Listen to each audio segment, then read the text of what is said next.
Alrighty guys, I'm Casey and welcome on back to a brand new snapshot. We are taking a look at Snapshot 20W21A. And this one adds one big change, and it's to do with Redstone. Now, I'm not much of a Redstone wizard, so I'm pretty sure that there's a lot of you out there that can think of more uses for this than I can. But now, we got introduced to this cross a few snapshots ago, and I didn't cover it because I don't know too much about Redstone. This was the only change, but there are a few more in this one, so I am going to cover this one. But now if you were to right-click this, then it changes from a dot to a cross.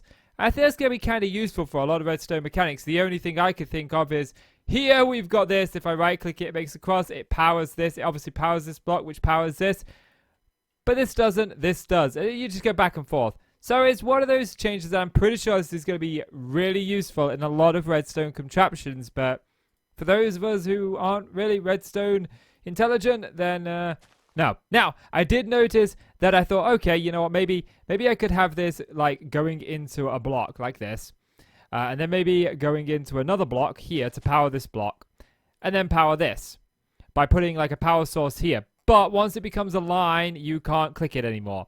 And this makes it a line. So, I'm pretty sure that there's ways around this or ways that you can work with this.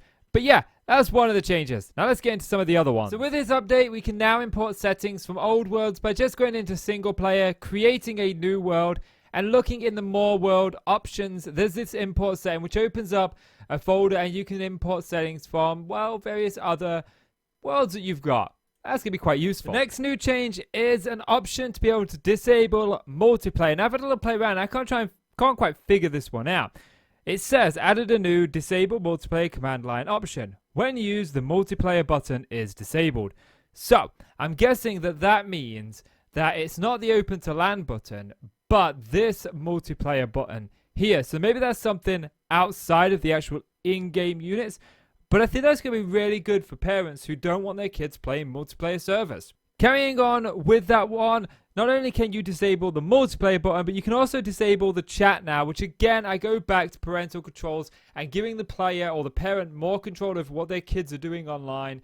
I know as a parent, I don't like my daughter in chat rooms. I don't like her in in-game chats. And I think if I had the option to do this on Minecraft, it would certainly help. I think it needs to be made a little bit easier for parents to understand because as of this snapshot, I'm still a little bit fuzzy on how to do it, but it's an option that's there and it's certainly going to be good going forward, especially because parents are really self-conscious about what their kids are doing online. I know I watch my daughter like a hawk when she's online. I'm sure other parents do. This means that we could just sit back and have a little bit of a rest. So a good welcomed change. So the next change has to do with pigmen or piglins and how they interact with gold. So normally you throw a piece of gold on the ground and these would walk around admiring it. Obviously, now they don't. They pick it up and they just stand there looking at it. They're really enthusiastic with that piece of gold. They really like it. If I were to give myself a little bit more gold, though, and we throw this down on the ground, if we were to go into survival mode and actually hit the piglin admiring the gold, we would then permanently lose that gold ingot. It wouldn't come back. So that's a change. I like that. I gotta do this one more time. I'm sorry. This is just amusing to see them all rush for this gold. Ah, that's amazing. Basalt Deltas are swiftly becoming one of my favorite biomes in the game. They even have a Geiger counter effect in the background that you can hear from time to time. And it's amazing.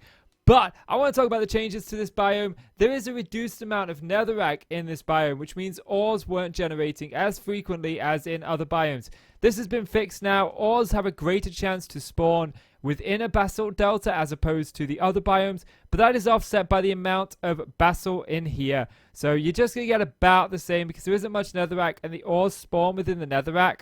So as you can see, we got a couple of veins of nether quartz. I think we got a gold one over here as well, which is awesome. So previously, lily pads were considered treasure within the fishing loot table. Now they are considered to be junk. So I guess this means these aren't going to be as hard to find now when sort of mining for them and setting up your AFK fish farm. That's if the AFK fish farm is going to work in the new update. We'll see. Those dolphins are really liking those lily pads, aren't they? But yeah, these are now considered junk. So I guess we just need to get rid of them. We don't need them anymore. So Minecraft has a new loading screen right here. You can see this Mojang Studios, this really bright red as opposed to the white that it was before. I don't know if I like that. I guess it fits in with the Nether update, and it makes me wonder, will we see different splash screens right there at the beginning of the game with each upcoming update, or is it going to be centered around what the update is? Red goes with the theme of the Nether, so that's certainly possible. I wonder. So as for me of this update, this is mostly it. They have temporarily removed the structure settings from flat level preset set strings. You can use the import and export command that we looked at the beginning of this episode to sort of work around that temporarily, but I don't really think that you'll need to. I think we'll sort of be okay with that.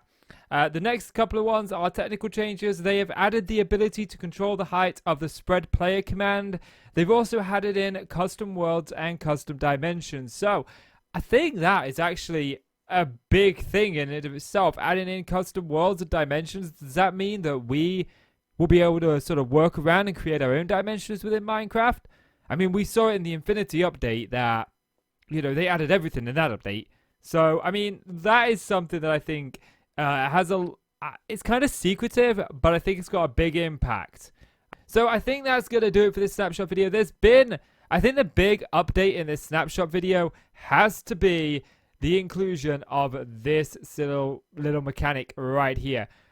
I'm looking forward to seeing Mumbo's video when he uploads his, to see what he does with this and what I couldn't see with this. I'm trying to understand Redstone a lot better, but I think this will be useful, just not in terms of toggling it back and forth in a setup, but just for if you want a dot or if you would like a cross like so.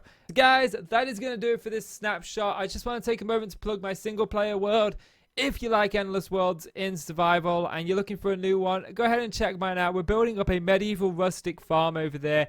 We've just added in a brand new bridge, and we've also added in some fields. I'm working on a windmill at the minute. We're going to be including a couple of manor houses. It's going to be really, really good. I do try my best to do daily episodes of that, but I sometimes throw in some modded Minecraft. So yeah, if you want to check out some other of my videos, I'll leave a link. Well, on the end card, I'll leave a video to the world tour so you can catch yourself up. It wasn't too many episodes ago, so you're not too far behind. But yeah, guys, I'm Casey. Thank you so much for checking out the update. If you want to see more updates, hit that subscribe button, and I will see you in the next one. Bye-bye, guys.